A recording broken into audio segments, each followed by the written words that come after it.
Hi, my name is Richard with Universal Imaging, and today we are going to be reviewing the X1V platform from Sonoscape. Now, the X1V platform, as you can see here, is a laptop-style ultrasound system. It's built to be very, very durable. We sell a ton of these into the ambulatory field where they're in and out of vehicles all the time. In your particular situation, you might be sitting on top of a basic cart, typically with a standard micro-convex transducer. Right, so the probe technology, you got a 3 to 13 megahertz micro-convex transducer that's more or less the size of your thumb. Right, this is the same type of transducer that would go on the slightly higher end model called the E2V. Right, but the X1V again is designed more as a laptop style system with an hour-and-a-half internal battery. Right, so you could wheel it about the hospital without needing to have it plugged in. It does come with internal Wi-Fi to hook up directly to your hospital network for communication to teleradiology companies, as well as storage programs, maybe the same type of program that your digital x-ray is being managed through.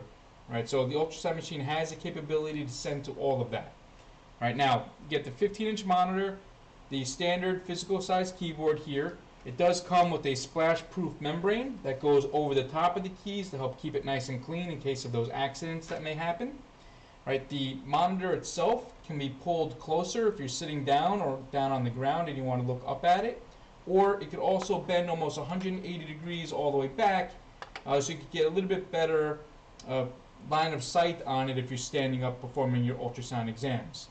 Right, now, that being said, the majority of the small animal customers using this machine are using it to as a procedural style machine, meaning you're going to be doing a lot of cystos, a lot of maybe fluid taps, taking a look at gross masses on the spleen or liver, maybe taking a look at some kidney function and or the size of the adrenal gland. So the machine has the capability of doing all of that. Right? It's just a matter of how skilled of a ultrasound sonographer you are. Right? But as a starter or entry-level ultrasound platform, we really can't go wrong here.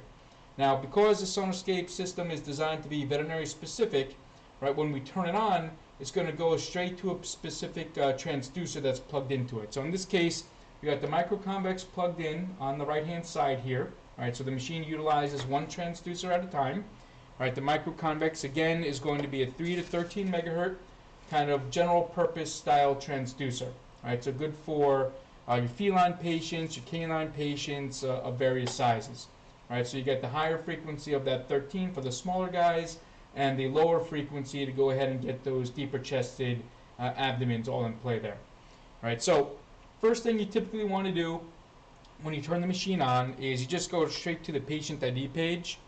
Right, so here you can see you have the ID name and everything up on the top there. I'm just going to zoom in on the platform here so you can kind of see the buttons a little bit better. There we go. Right, so you have the patient ID page. So in this case, I'll enter in some ID, tab down, last name, first name, and we're ready to rock and roll. Right, all the other fields here are completely optional. So you have things like species, date of birth, so on and so forth. The only thing the machine really wants is an ID number, which is important if you want to link it up to your medical record. You want to make sure it's the same ID number. Right, then obviously a last name. All right, for those of you who have a function on your practice management software called DICOM Worklist, you do have a worklist function here. And what that means is you would order the examination through a terminal or one of your computer terminals, and then whatever you ordered for the ultrasound exam that day will pop up here. Then all you would do is click on the patient that you're going to be scanning, and then the system will enter all of that information in the ID page and everything else up here for you. Right? Lastly, or secondly, what we're going to do here is select the exam type. So you have abdomen, cardiac, small parts, basically everything that you could possibly want to do with the ultrasound. For the most part, everybody leaves it in the abdomen setting. Right, then we're just going to come on down and click OK. Right, the machine is going to go ahead and default to a specific setting. In this case, it's whatever's going to be in the top left corner here. Right, let's say we're doing a medium-sized abdomen. We're just going to go ahead and click on that. And the system is going to start with the settings appropriate for that size patient. So you have everything from the correct depth, the focal position, the frequency range, the overall brightness. All of that will be pre-programmed in the machine. Now, That being said, during the initial setup of the unit with you, which is all done remotely, we'll go through the different settings, and then we could program those settings specific to your liking. Right? So every time you select one of those presets by going back into the Pro button here, right, we can all customize these, right, to what everybody likes. So if you want like a little bit of a softer picture or a little bit more of a contrasted picture, we would program that into each individual preset for you. Right now, this specific unit is a non-Doppler system. However, you can upgrade it to color Doppler. Right? You just add the X3V package to it, or I would recommend just taking a look at the E2V system. Right? That'll kind of add the Doppler function to it. All right. So from this point, you're going to have your frequency control, your depth, your gain, and your focal zones. All right. So that's going to be like a general base portion of doing any type of diagnostic ultrasound examination. Right now, on the machine itself, you have 6 knobs. Right, those 6 knobs correspond to the 6 columns on the bottom of the monitor there. Right, so in this case, the far left one, if I spin it, is going to adjust my frequency range. Right, so as you see there, that's going to be like the top row of column 1. Right, and if it's highlighted blue with that little kind of blue dot next to it, that means that it's active. So that's what spinning the knob will adjust. If for whatever reason I want to get to that second row, I just push down on the middle of that knob, and it'll drop it down to the second row to go ahead and make adjustments. Push it again, it goes back up to the top. So again, frequency control is right here, top left corner. Our focus and depth is going to be here. So the focal zone, you can move up and down. You can see it there moving on the screen on the left-hand side. Right, if looking at a spleen, you're looking at it at the top there, the kidney a little bit further down. Maybe the liver is a little bit deeper. Right, the next button over is going to be your depth control. So you just tap it to go deeper, or up to go more superficial, depending on how big or how small you want that picture to be. You do have a full screen option by pushing the Z. Right, that'll make the ultrasound image super big on the monitor. Right, so if you're standing a little bit farther away, it kind of helps you see better. Right, or I'm more of a traditionalist. I like it more or less fit in the monitor, not super huge, but it's just me. Now, the next level is going to be overall gains. Brighter, clockwise here with the gain control, or counterclockwise. Right, if you want some automation, you push down on it, and the machine will do the gain levels automatically for you. Right, if for whatever reason you want those gain levels to be different from the top of the screen to the bottom, right, so to kind of make that a little bit more visible, I'll raise the gain levels. You have your TGCs. So the top one adjusts the brightness at the top. The bottom is the bottom of the image. So in this case, if I want the middle darker, I just pull the middle ones down. Right, you see there it darkens it up. If I want them brighter, I push them to the right. Right, so usually you want these to be nice and even almost all the way down. Right, or every patient is going to be a little bit different, but you can mess around with these to your liking. And then if you want the whole image brighter or darker, you're just going to go ahead and spin this guy here. Right, clockwise brighter, counterclockwise darker. All right. The next level is going to be freezing, measure, label, and store. So as we're scanning, we press the freeze button.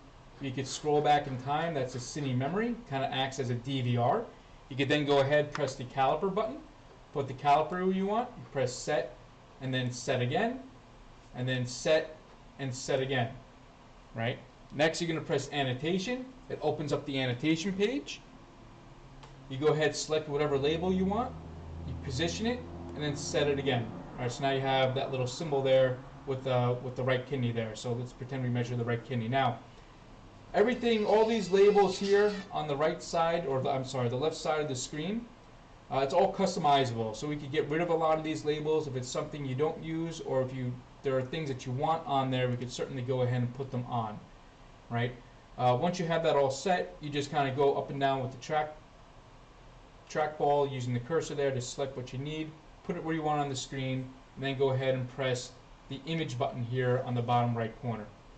That'll go ahead and store the image on the top right section of the monitor there. Right, so you have the image and then video clip storage. Right, so push image to grab a still, and then the cine button or the clip button to grab a video. Right, and that'll put it on the top right. Unfreeze, and you get to go ahead and scan some more. All right, now, once you're done performing your measurements and your labeling, you want to go ahead and review.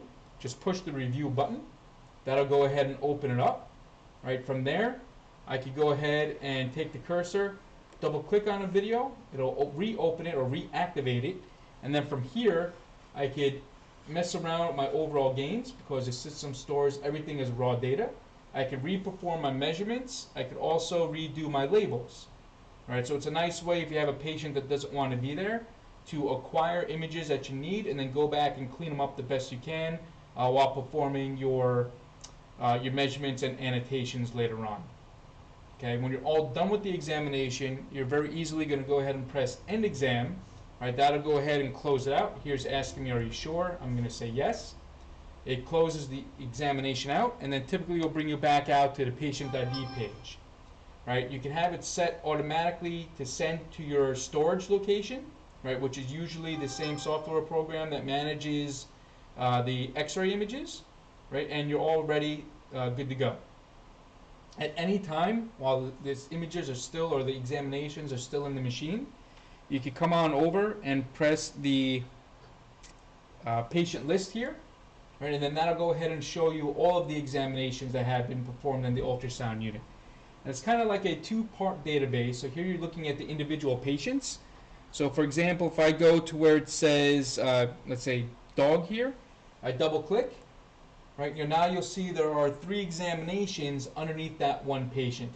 So if I go ahead and double click on any one of those exams, it'll open up those images for us, right? So here you can see that some of these were taken with the color option. You have some images taken there of the kidney and the spleen. So in this case, let's say I double click on the spleen here. It'll go ahead and open it up. If I want that image a little bit brighter, maybe I could increase my gain control, because remember, everything is stored as raw data. Or if it's too bright, I could darken that down. Right? I could redo measurements, redo annotations, toggle through different images by using the cursor here. So kind of toggle down a little bit more. Right, show you some small bowel or small intestine. Again, if that's a little bit too bright for you, you go ahead and knock that down by lowering the overall gain. All right. In this particular case, we have more than one examination on this particular patient. Right. So what we're going to do is come up here with the cursor. Right. Use that drop down and select one of the older exams. Right. So in this case here, these are images taken with the microconvex. Double click on a picture, and then those images will go ahead and pop up. Right? Take the cursor, scroll down to other images that you might want to take a look at, double click, and there you can see very nice penetration, really good picture quality. Right? Again, the X1V is going to be a black and white system, right? So there's no color Doppler included with it. Right? But it's an option to add it if you want. From here, again, if we're all done, we hit End Exam, or just go back out to the review section. Exit out of here, and we're ready to go. Right? If you want to go ahead and send something for teleradiology, you could go back into the patient list, highlight the examination you want. So we'll just go back into this guy, highlight the exam you want, and then send them DICOM by using one of the DICOM functions down below. Right, now you can program multiple DICOM locations in the machine, right? So that way, if you have one particular location for a certain type of exam and another for another type of exam, right? You just choose that from the list when you go ahead and you send the DICOM over to it, right? And then again, that'll go over either physically connected through a wire, or as I mentioned before, the machine does have the Wi-Fi capability in it. Press the patient ID button again, enter the new patient, and you're off and running. Right, it's a very, very simple, very basic machine to go ahead and get started with. It accommodates customers who need a secondary platform or just something to perform some basic procedures with, as far as doing cystos, again, any type of fine needle aspirates, biopsies, taps, all that type of thing. All right, but you can still find some decent pathology with the microconvex probe as well. So it's a good, very well-rounded system. Right? The battery power allows you to wheel it about the hospital without worrying or the need to go ahead and plug it in all the time. And yeah, it's simple, easy, very, very durable. Right? So you don't have to worry about it. The splash guard really helps, right? Keeping any type of fluids and stuff like that from getting into the machine. All right, so if you have any questions, please feel free to reach out. But that ultimately concludes the X1V general overview. Thank you very much.